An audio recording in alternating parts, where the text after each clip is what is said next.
بالله من الشيطان الرجيم. بسم الله الرحمن الرحيم.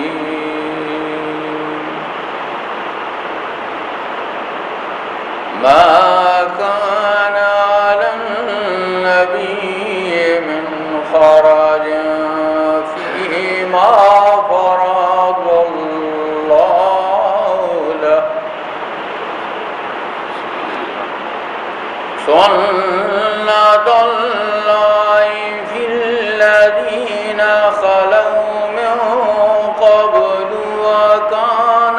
أمر الله قدرا مقدورا.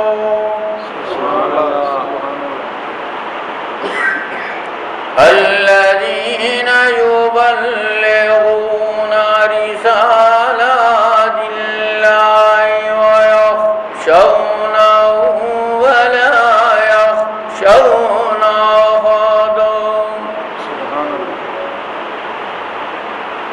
ويخشونه ولا يخشون أحدا إلا الله.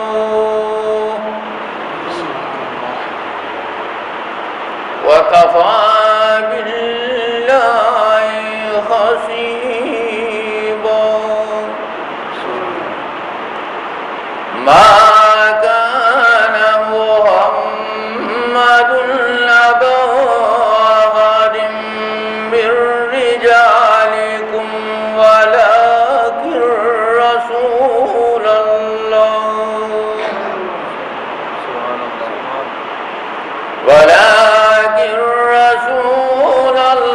الله وخاتم النبيين. وكان الله بكل شيء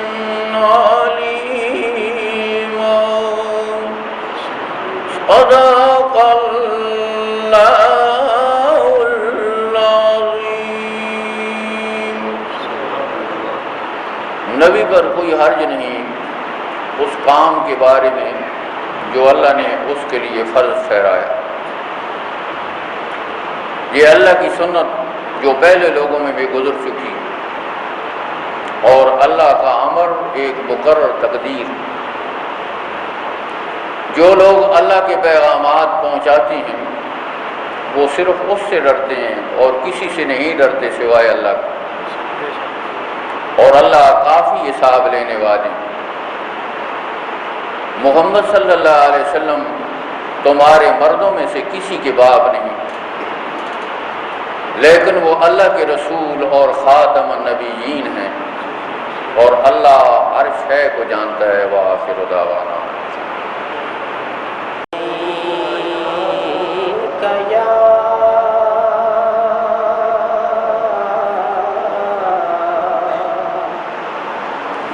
یا رسول اللہ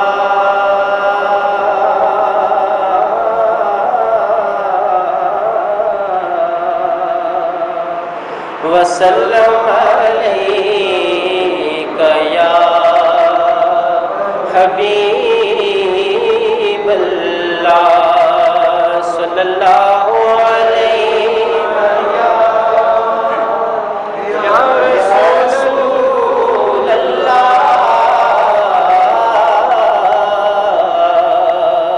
وسلم علیک یا حبیب اللہ.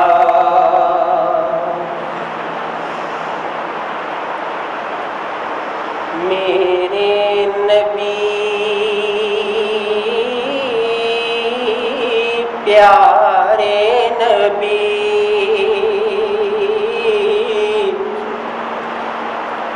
ہے مرتبہ بالا تیرا.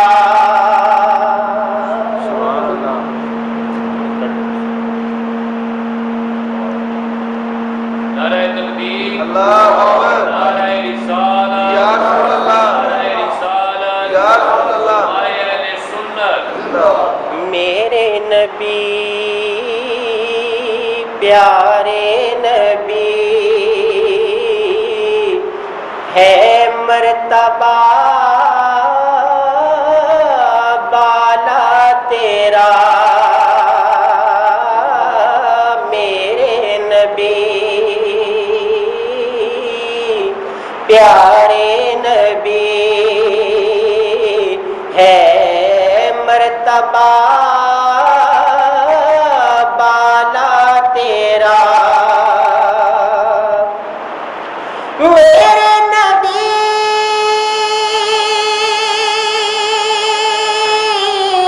پیارے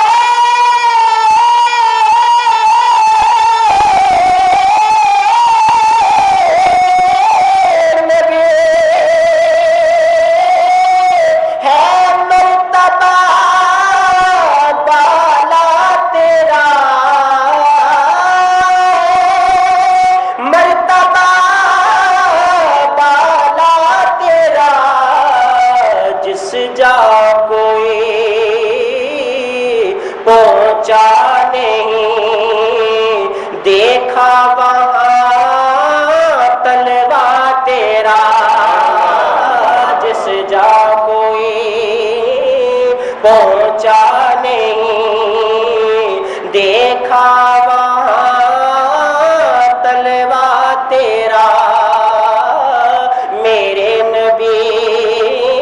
پیارے نبی یا سرورے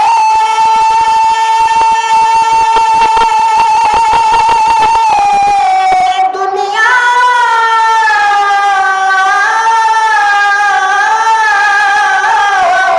بھی تجھ سا نبی کوئی نہیں تجھ سا نبی کوئی نہیں بعد از خدا ماہ مبین بعد از خدا ماہ مبین ثانی نہیں واللہ تیرا بعد از خدا ماہ مبین ثانی نہیں واللہ تیرا میرے نبی پیارے نبی تیرا سراپا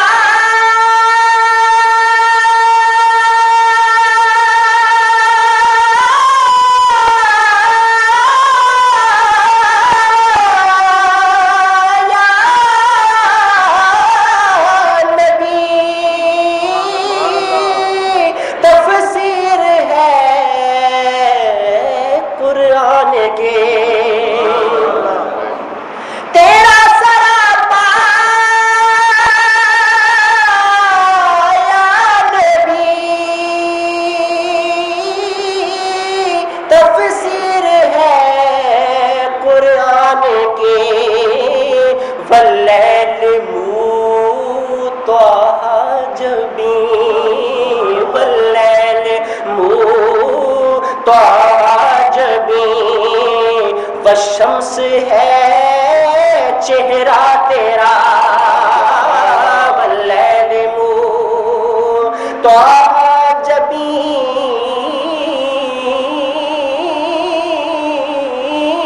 واللیل طٰہٰ جبیں والشمس ہے چہرہ تیرا میرے نبی پیارے نبی خیرات دیتا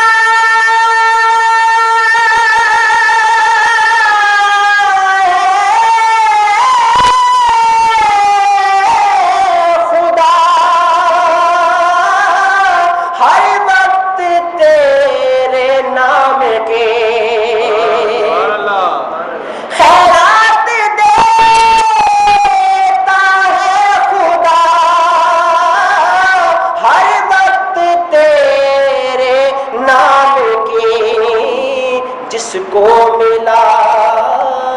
جتنا ملا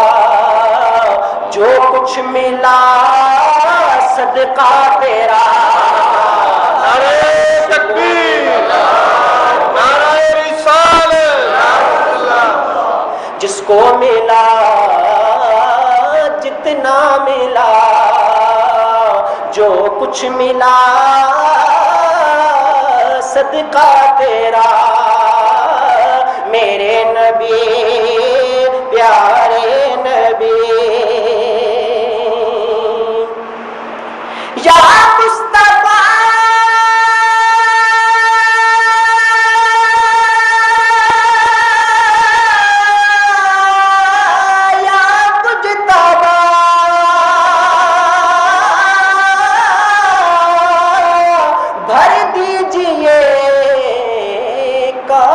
میرا بھر دیجئے کاسا میرا کر دو کرم رکھ لو بھرم کر دو کرم رکھ لو بھرم سائل ہوں میں داتا تیرا کر دو کرم رکھ لو بھرم کر دو کرم رکھ لو بھرم سائل ہوں میں داتا تیرا محبوب رب امی لقب مجھ کو سکون کی ہے طلب محبوب رب امی لقب مجھ کو سکون کی ہے طلب نظر عطا مشکل کشا نظر عطا مشکل کشا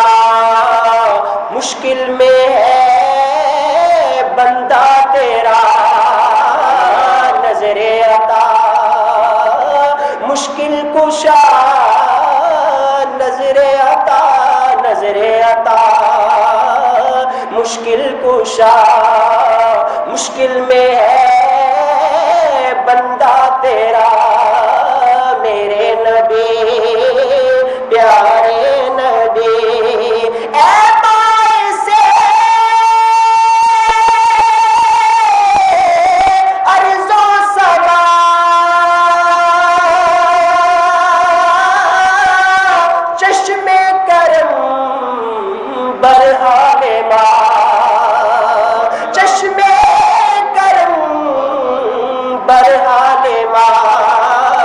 دیکھے نیازی پھر شاہ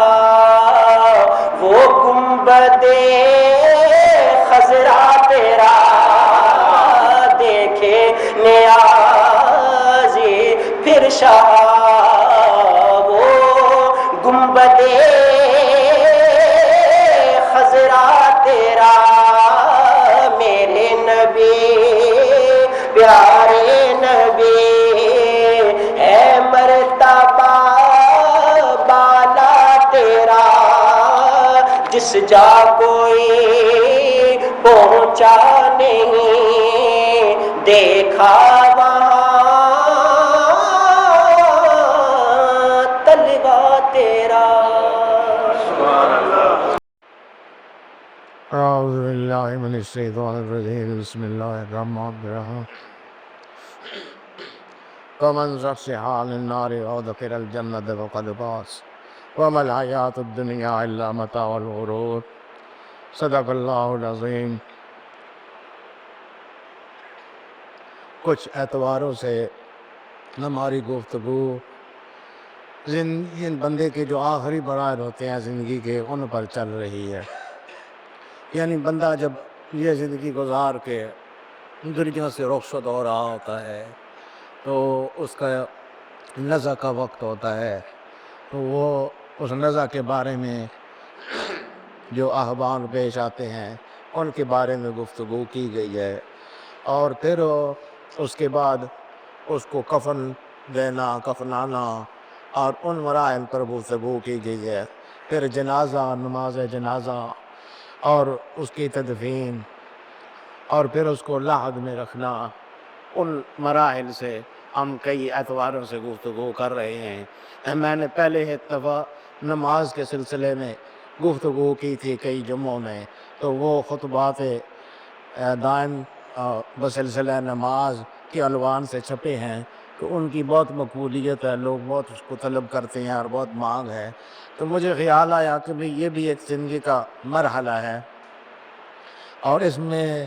زندگی کا آخری مرحلہ یہی ہے، اور اس مرحلے کے بارے میں بھی لوگوں کو معلومات ہونے چاہیے. چنانچہ وہ مسائل بھی بیان کیے، جنازے کے مسائل، تدفین کے مسائل، اور اس دوران پیش آنے والے اللہ والوں کے واقعات، نزا کے وقت، مرتے وقت، جنازے کے وقت، اور قبر میں درتے وقت. یہ مراحل بیان کر چکا ہوں مختصرا. قبر میں بندہ رکھ دیا جاتا ہے اور اس کے اوپر سے لب برابر کر دی جاتی ہے. تو اس وقت اس سے 3 سوال کیے جاتے ہیں. یہ گزشتہ اتوار کو میں نے بیان کیا تھا. اس میں ایک سوال یہ بھی ہوتا ہے کہ ما کنت تقول فی حق ھذا الرجل الذی بعث فیکم، یہ ہستی جو تمہارے درمیان بھیجی گئی تھی، اس کے بارے میں تم کیا کہا کرتے تھے؟ تو حضور صلی اللہ علیہ وسلم نے فرمایا کہ اما المنافق فیقول ہا ہا لا ادری، منافق جو ہے وہ تو کہتا ہے ہائے ہائے مجھے کچھ پتہ نہیں، میں ان کے بارے میں کچھ نہیں جانتا. لیکن جو ایمان والا ہوتا ہے وہ کہتا ہے کہ یہ تو ہمارے آقا اور مولا ہیں، یہ تو محمد صلی اللہ علیہ وسلم ہے، یہ ہمارے نبی ہیں، یہ ہمارے پیغمبر ہیں. تو اس سلسلے میں جب یہ سوال کیا جا رہا ہوتا ہے کہ اس ہستی کے بارے میں کیا کہتے ہو، تو عربی قاعدے کے مطابق اشارہ اسی چیز کی طرف کیا جا سکتا ہے جو سامنے نظر آ رہی. یعنی اس ہستی کے بارے میں اردو میں جب آپ کہیں گے اس ہستی کے بارے میں تو وہ ہستی موجود نہ ہو تو پھر اس ہستی نہیں کہہ سکتے ہیں آپ. کوئی اور صفات بیان کریں گے، مثلاً وہ ہستی جو تمہارے اندر بھیجی گئی تھی، یا وہ ہستی جو آخری نبی ہے، یا وہ ہستی جو رحمت للعالمین ہے. وہ غائب کی صفوں سے ہوتی ہے بات. اس حاضہ کا اشارہ جو ہے یہ محسوس اور مبصر چیزوں کی طرف ہوتا ہے، جو محسوس ہو رہی ہیں اور دکھائی دے رہی. اس لیے اس میں تو شک نہیں کہ جس وقت یہ اشارہ کیا جاتا ہے اس وقت اس بندے کو آقا کونین صلی اللہ علیہ وسلم کا دیدار نصیب ہوتا ہے. یہ بڑی خوشی کا لمحہ ہوتا ہے، یہ بڑی مسرت کا لمحہ ہوتا ہے. البتہ علماء کہتے ہیں کہ یہ تو شک نہیں کہ اس میت کو، اس مرنے والے کو آقا کا دیدار تو ہو رہا ہوتا ہے، لیکن کس طرح ہو رہا ہوتا ہے. ایک رائے یہ ہے کہ آقا کونین ہر قبر میں جلوہ افروز ہوتی ہیں، ہر قبر میں جلوہ فرما ہوتی ہیں. تو بیک وقت متعدد جگہوں پر آپ کا جلوہ فرمانا یہ کوئی مشکل نہیں ہے، کیونکہ جب بیک وقت آپ لاکھوں کا سلام سن سکتے ہیں، لاکھوں کی درود سن سکتے ہیں، تو بیک وقت لاکھوں جگہوں پر حاضر ہونے میں کیا مسئلہ ہے؟ تو وہ جو سلام سننے کا میں نے غالباً پہلے بھی کہیں بیان کیا ہے کہ حضور صلی اللہ علیہ وسلم نے فرمایا کہ اللہ پاک نے میری قبر پر ایک فرشتہ مقرر کیا ہے، آتا و اسماء الخلائق، اس کو ساری دنیا کی آوازیں سننے کی طاقت دی ہے. اب اندازہ لگائیں ساری دنیا میں لوگوں کی ہزاروں زبانیں ہیں، بولیاں ہیں، کوئی پشتو بولتا ہے، کوئی فارسی بولتا ہے، کوئی عربی بولتا ہے، کوئی اردو بولتا ہے، کوئی انگریزی بولتا ہے. جس زبان میں جہاں جہاں کوئی آدمی سلام کر رہا ہے، پیش کر رہا ہے، وہ فرشتہ اس کو سن رہا. کیا اسماء خلائق سماعت کتنی عجیب و غریب عطا فرمائی ہے. اور پھر حضور فرماتے ہیں کہ وہ ہر بندے کا سلام میرے روبرو پیش کرتا ہے. اب وہ ایک ہی وقت میں لاکھوں کروڑوں اربوں آدمیوں کا درود سن بھی رہا ہے، سلام سن بھی رہا ہے، اور حضور صلی اللہ علیہ وسلم کے روبرو پیش بھی کر رہا ہے، اور حضور صلی اللہ علیہ وسلم بھی اس کو سن رہے ہیں، اور پورے تعارف کے ساتھ وہ ساتھ بتا رہا ہے کہ جی یہ فلانا آدمی فلاں جگہ سے سلام پیش کر رہا ہے۔ تو سارے تعارف اس بندے کا بایو ڈیٹا بھی سامنے گزر رہا ہے، اور بیک وقت کروڑوں اربوں آدمیوں کا گزر رہا ہوتا ہے۔ تو بہرحال میرے کہنے کا مقصد یہ ہے کہ اللہ پاک جس طرح سے ان کو یہ طاقت عطا فرماتا ہے کہ کروڑوں آدمیوں کی آوازیں سن سکتے ہیں، تو کروڑوں آدمیوں کے قبروں میں بھی تشریف لا سکتے ہیں۔ ایک یہ نقطہ نظر ہے۔ دوسرا نقطہ نظر یہ ہے کہ نظر آ تو رہے ہوتے ہیں اس کو، لیکن حضور صلی اللہ علیہ وسلم قبر میں نہیں جلوہ فرما ہوتے ہیں، بلکہ ہوتا یہ ہے کہ اس میت کے درمیان اور آقا دو جہاں صلی اللہ علیہ وسلم کی قبر انور کے درمیان جو حجاب ہے یہ ہٹا دیا جاتا ہے، اور حضور صلی اللہ علیہ وسلم اپنی قبر انور میں آرام فرماتے ہی اس کو روبرو نظر آ رہے ہوتے ہیں۔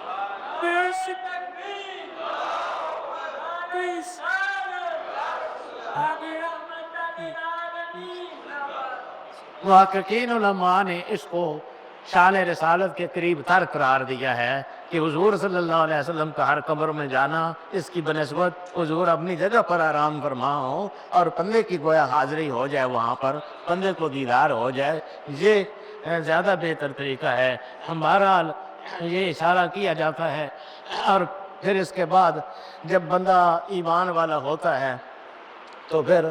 اس کو کہہ دیا جاتا ہے کہ اب تو بے غم ہے، نام کا نام دل و روز، اب سو جا، آرام کر یہاں پر۔ اور پھر وہاں برزخ کا جو عالم ہے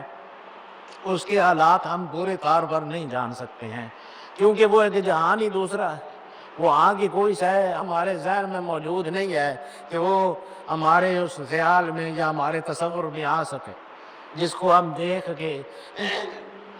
کوئی چیز اس جیسی دیکھی ہو تو تب اس پر ہم قیاس کر کے معلوم کر سکتے ہیں، جس جیسی دیکھی کوئی نہیں، وہ عالم کا نظام ہی جدا ہے۔ لیکن پھر بھی جن لوگوں کو عالم برزخ میں جن کو دیدار اور جن کو وہاں کی چیزیں دکھائی دیتی ہیں، مثلا خود حضور صلی اللہ علیہ وسلم، تو وہ مختلف کیفیات لوگوں کے بیان فرماتے رہتے ہیں۔ مثلا حضرت جعفر طیار رضی اللہ تعالیٰ، حضرت جعفر طیار حضرت علی کے بھائی ہے، بڑی عظیم شخصیات میں سے ایک ہے۔ وہی جو جب ہجرت حبشہ ہوئی تھی تو یہ وہاں گئے تھے اور عمرو بن عاص واپس لینے کے لیے گیا تھا، دونوں نے سر دربار وہ تقریر کی تھی کہ دنیا کو حیران کر دیا تھا، بڑے خطیب بڑے مقرر۔ تو وہ جب حضور صلی اللہ علیہ وسلم غزوہ خیبر سے فارغ ہو کے آرام فرما تھے وہاں پر خیبر کے قریب ہی، تو یہ آئے ادھر سے حبشہ سے آئے، مدینہ جا رہے تھے، پتہ چلا کہ حضور خیبر میں تشریف فرما ہے، تو وہ راستہ بدل کے خیبر آ گئے۔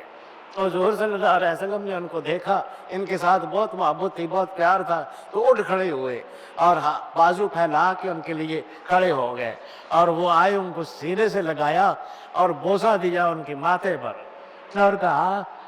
مجھے آج اللہ پاک نے دو خوشیاں دی ہیں، ایک یہ کہ خیبر فتح ہو گیا، دوسری یہ کہ جعفر آ گیا ہے، مجھے سمجھ نہیں آتی ہے کہ ان دونوں خوشیوں میں سے میرے لیے زیادہ خوشی کی بات سوچ۔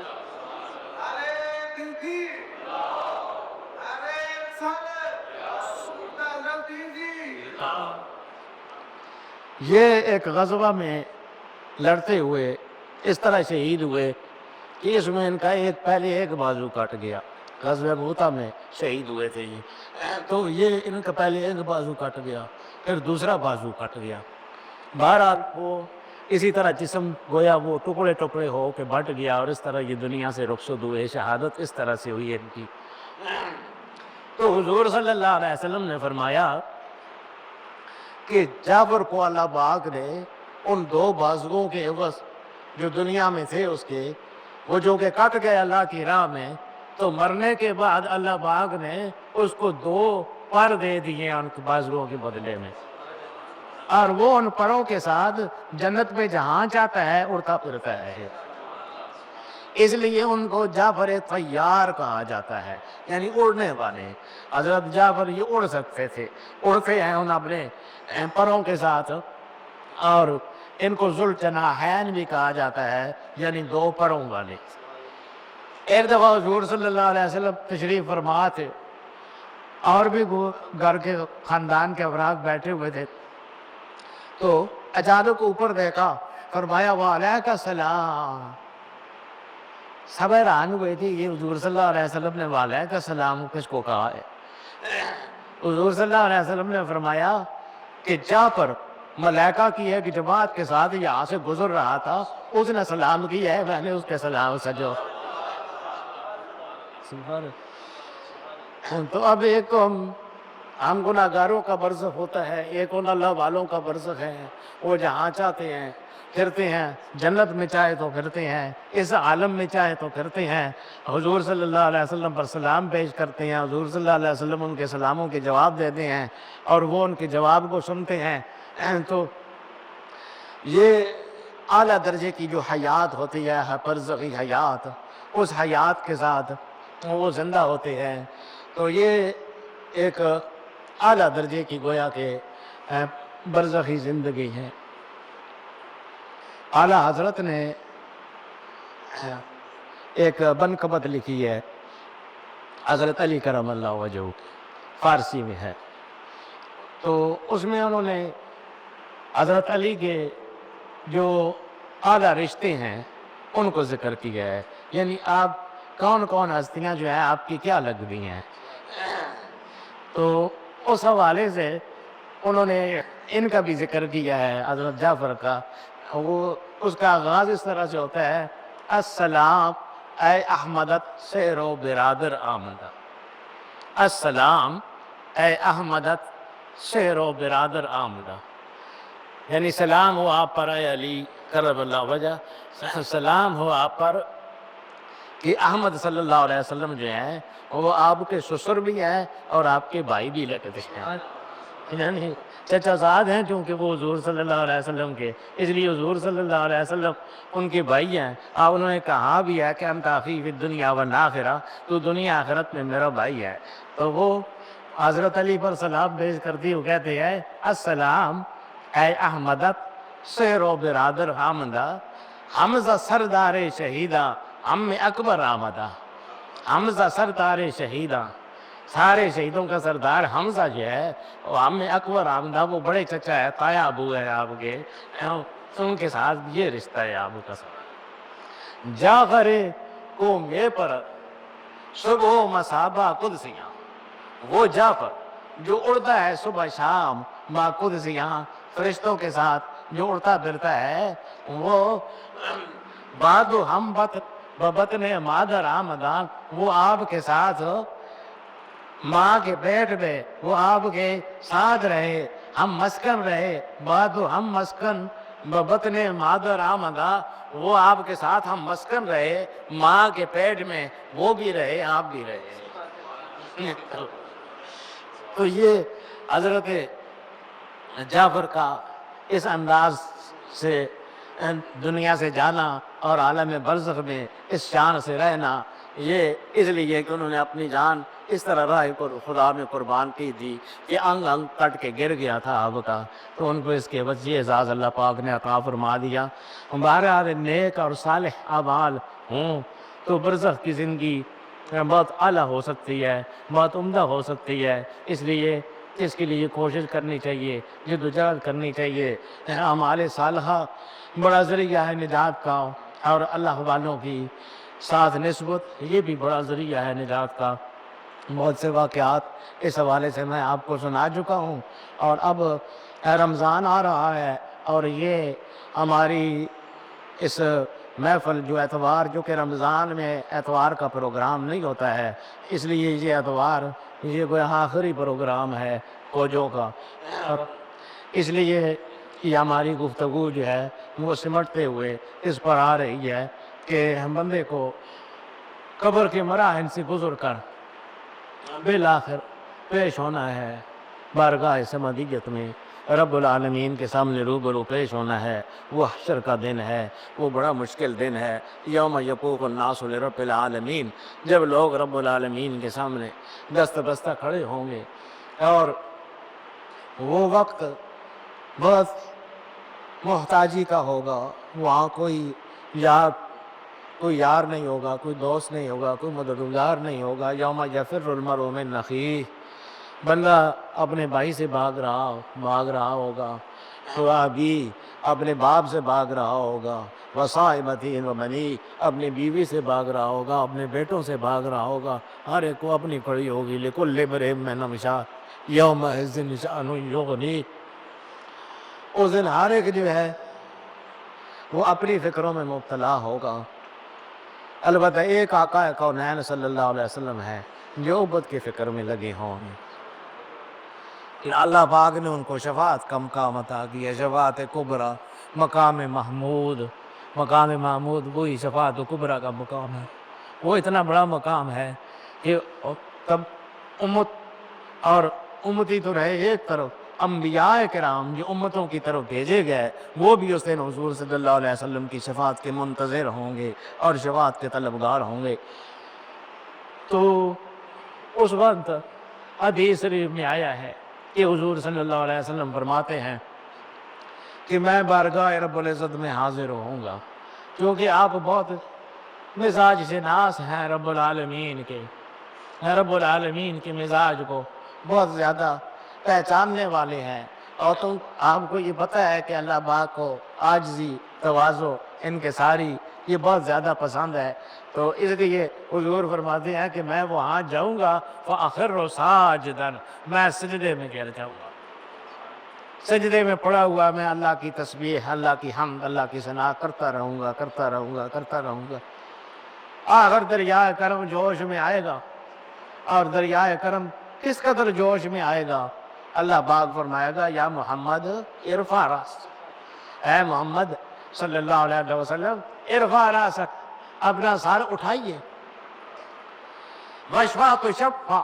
وسل توتا، اور آپ جس کی شفاعت کرتے ہیں شفاعت کیجئے، قبول کی جائے گی، وسل توتا، اور جو مانگنا ہے مانگ لیجئے، توتا دیا جائے گا آپ کو۔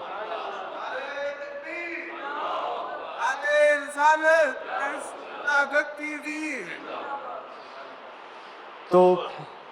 یہ آپ کا مزاج اللہ کی مزاج شناسی بھی ہے، اور پہلے گویا اللہ پاک سے وعدہ لے لیا اس بات کا، اللہ پاک کے دریائے کرم کو اتنا جوش میں لائے کہ یہ وعدہ اللہ پاک سے لے لیا کہ جو سوال کرو گے وہ پورا کیا جائے گا، اور جو شفاعت کرو گے وہ قبول کی جائے گی۔ تو اب ظاہر ہے کہ اللہ پاک اپنے وعدے کی مخالفت تو نہیں کرتا ہے، ان اللہ لا یخلف المیعاد، اس لیے جس چیز کی شفاعت کرتے جائیں گے اس کا بیڑا پار ہوتا جائے گا۔ تو یہ شفیع المذنبین صلی اللہ علیہ وسلم ہمارا اس دن کا بہت بڑا سہارا ہے۔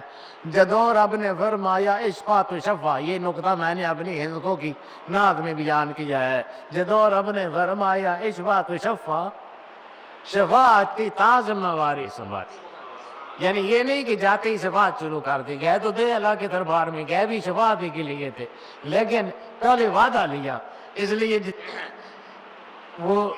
جب وعدہ ہو گیا تو شفاعت کی ذمہ واری سنبھالی، پھر یہ ذمہ واری تب آپ نے سنبھالی۔ تو اس کا نتیجہ یہ نکلا کہ گناہ بخشوا کے دے امت سارے،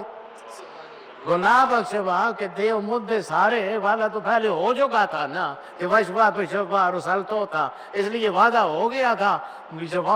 گناہ بخشوا کے دے امت سارے، خدا نے نبی دی کوئی گل نہ ٹالی۔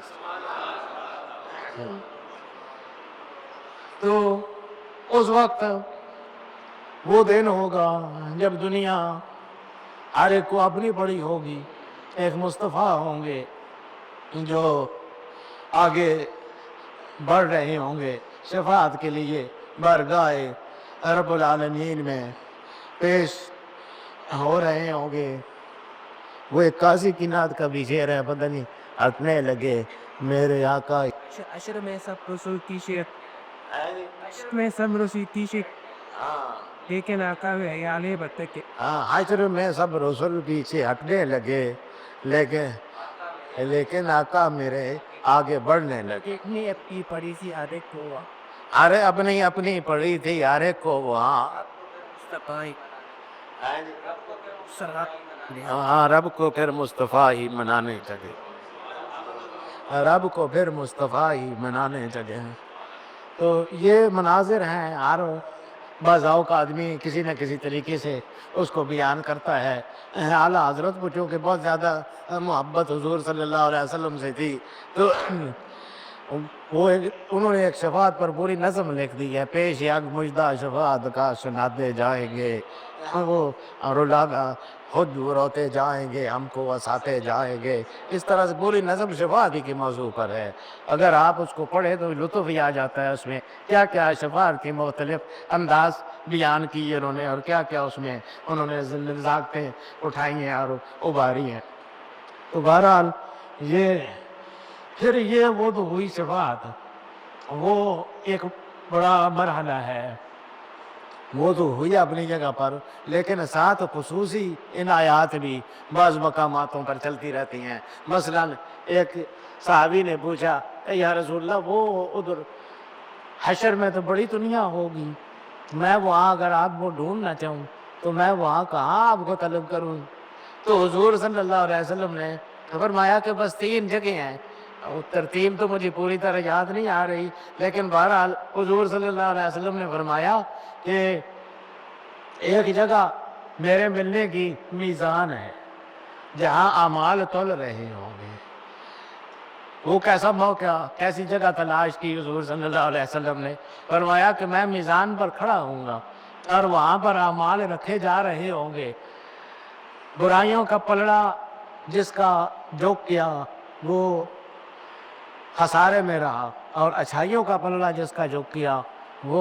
بڑی نعمتوں میں گیا، جنتوں میں گیا۔ تو وہاں حضور صلی اللہ علیہ وسلم کھڑے ہوں گے اور دعا فرما رہے ہوں گے، جہاں دیکھیں گے کہ نیکیوں کا پلڑا جو ہے وہ اوپر اٹھ رہا ہے اور برائیوں والا پلڑا بھاری ہو رہا ہے، تو وہ دعا فرمائیں گے کہ رب رجع رب رجع رب رجع، باری تعالیٰ اس پلڑے کو نیچے آنے دے، اس پلڑے کو نیچے کر دے، اس پلڑے کو نیچے کر دے۔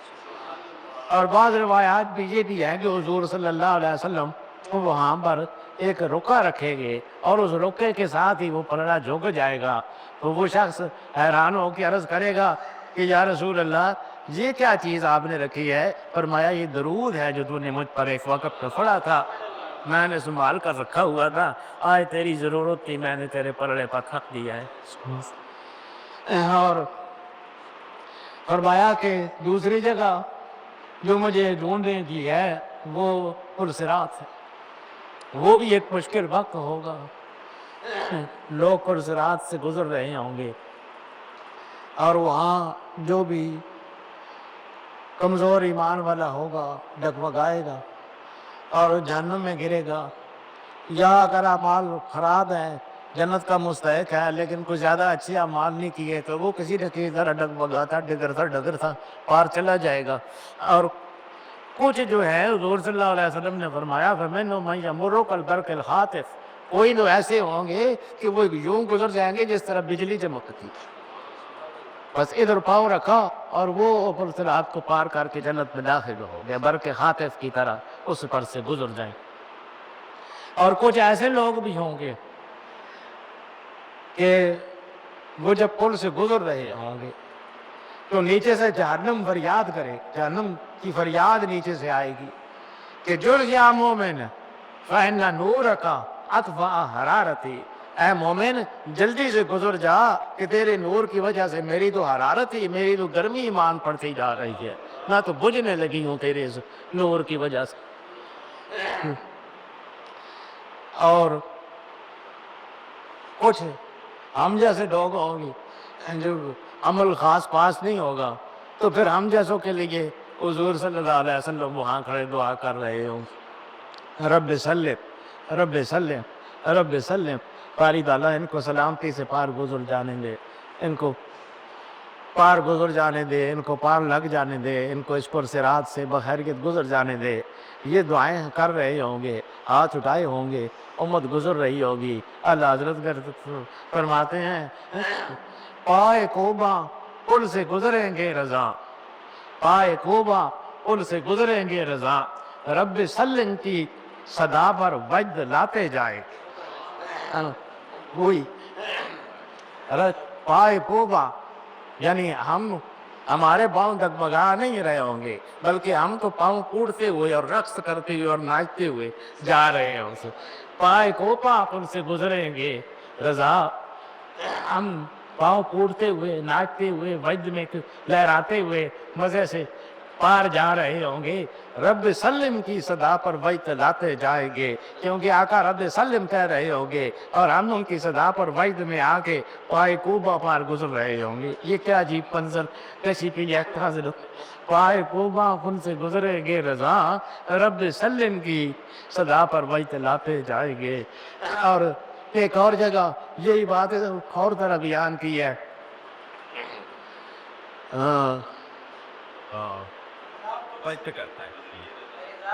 ہاں رضا پل سے اب وجد کرتے گزریے، رضا پل سے اب وجد کرتے گزریے کہ اے رب سلم صدائے محبت. اب وجد کرتے گزر جائیے کہ رب سلم آقا کہہ رہے ہیں اور دعائیں کر رہے ہیں، اور وہ ہستی دعا کر رہی ہے جس کو پہلے ہی کہہ دیا گیا ہے کہ وصل تو تھا. اس لیے ان دعاؤں کی چھاؤں میں اور مزے کرتے ہوئے وجد کرتے ہوئے ناچتے ہوئے اور مزے سے خرامہ مٹکتے ہوئے چلے جاؤ جنت میں. تو یہ مراحل ہیں دوستو. دعا فرمائے اللہ پاک ہماری جس سلسلے میں جو گفتگو اب تک کرتے رہے ہیں اللہ پاک قبول فرمائے، اور اچھے اور نیک اعمال کرنے کو مجھے بھی توفیق عطا فرمائے. اللہ پاک آپ کو بھی توفیق عطا فرمائے. اللہ پاک اس جہان میں بھی خوشیوں کی زندگی نصیب فرمائے، اور قبر کی یہ زندگی جو ہے وہ بھی خوشیوں والی اور مسرتوں والی نصیب فرمائے، اور کل حشر کے دن بھی ہمیں رسوا نہ کرے. ہمیں اس دن آقا کی شفاعت نصیب فرمائے اور آقا کی حمایت نصیب فرمائے، اور آپ کے صدقے اللہ پاک ہمارے سارے صغیرہ کبیرہ گناہ معاف فرمائے ہوگا، اور ہمارا آخری جہان اچھا فرمائے. اللہ پاک ہمارے نزع کا وقت اللہ پاک ہم پر نزع آسان فرمائے، اور ہم جب دنیا سے رخصت ہوں تو لا الہ الا اللہ محمد رسول اللہ پڑھتے ہوئے رخصت ہوں. اور جب آپ سے سوال کیا جا رہا ہوگا مر رب کا اور ما دین کا اور ما تقول فی حق حاضر رجل، تو ہماری زبان ان کے جوابوں پر صحیح روا ہو اور صحیح طور پر ہم وہاں پر جواب دے کے کامیاب اور سرخرو ہو سکیں. باری تعالیٰ ہمیں ہر مرحلے میں کامیابی کے نصیب فرمائیے. اور جو لوگ ان محفلوں میں شمولیت کے لیے آتے رہے یا آ جائے ہوئے ہیں، قریب سے آئے ہیں یا دور سے آئے ہیں، باری تعالیٰ ان کی حاضری قبول فرما لیجیے. ہر ایک کو آقا دو جہاں صلی اللہ علیہ وسلم کے خصوصی نظر اور خصوصی عنایت اور خصوصی کرم سے انہیں یہ تمام مسائل حل فرما دیجیے، اور ہم سب کو باری تعالیٰ دونوں جہانوں کی عزت و آبرو نصیب فرما دیجیے. اس جہان میں بھی ذلت و رسوائی سے بچائیے، اور اگلے جہاں ذلت و رسوائی سے بھی محفوظ رکھیے. یہ سارا فیض حضرت معصوم رحمۃ اللہ علیہ کا ہے. حضرت معصوم کے درجات بلند فرمائیے، ان کو اعلیٰ ترین مقام نصیب فرمائیے، اور باقی حاضرین جو ہے ان کے جو اکابر اور جو ان کے بڑے اور جو ان کے دوست دنیا سے رخصت ہوئے ہیں ان سب پر کرم فرما دیجیے، ان سب کی قبروں کو منور فرما دیجیے. ہاں جو بی بی صاحبہ نے مسجد کے لیے پیسے بھی بیچے ہیں کچھ، ان کے لیے بھی دعا فرما دیجیے کہ اللہ پاک ان کی مغفرت فرمائے. دنیا سے رخصت ہو گئی ہیں، وصیت کر کے گئی تھی تو یہ پیسے لے کر آئے ہیں، تو کہتے ہیں ان کے لیے بھی دعا کر دیجیے کہ اللہ پاک ان کی بھی مغفرت فرمائے اور آقا ان کے درجات بلند فرمائے. وصلی اللہ علیہ سیدنا مولانا محمد وآلہ وصحبہ اجمعین. یا الہی مصطفیٰ رحمت بدامہ کے تو فیل، حضرت صدیق و علی قدر سلمہ کے تو فیل، قاسم و جعفر جناب بایزید و بوالحسن علیو شیخ یوسف شاہ حمدہ کے طفیل، عبد خالق عارف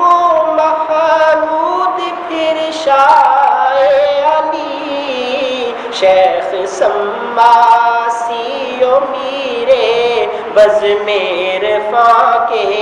طفیل شاہ بہاؤدین علاؤدین و چرخی کے طفیل پھر عبید اللہ شہ ایرار ذیشاں کے طفیل شیخ زائد اور درویش محمد خواجگی باقی باللہ شیخ احمد میرے تابا کے طفیل حضرت معصوم سیف الدین علی مرتبہ سید نور محمد جان جانا کے طفیل شاہ عبداللہ شاہ بوسعید احمد سعید پھر جناب دوست قندھاری عثمان کے طفیل پھر سراج الدین احمد خان قیوم زمان شیخ صدر الدین آقا غوث دورہ کے طفیل جانے دو عالم کے منظور نظر سیرت نگار مرشدی دائم مدیر جامع عرفاں کے طفیل دو جہاں کی نعمتیں دے ہر مصیبت سے بچا دو جہاں کی نعمتیں دے ہر مصیبت سے بچا نقش بندے اولیاء کے جود و فیضاں کے طفیل نقش بندے اولیاء کے جود و فیضاں کے طفیل اللہ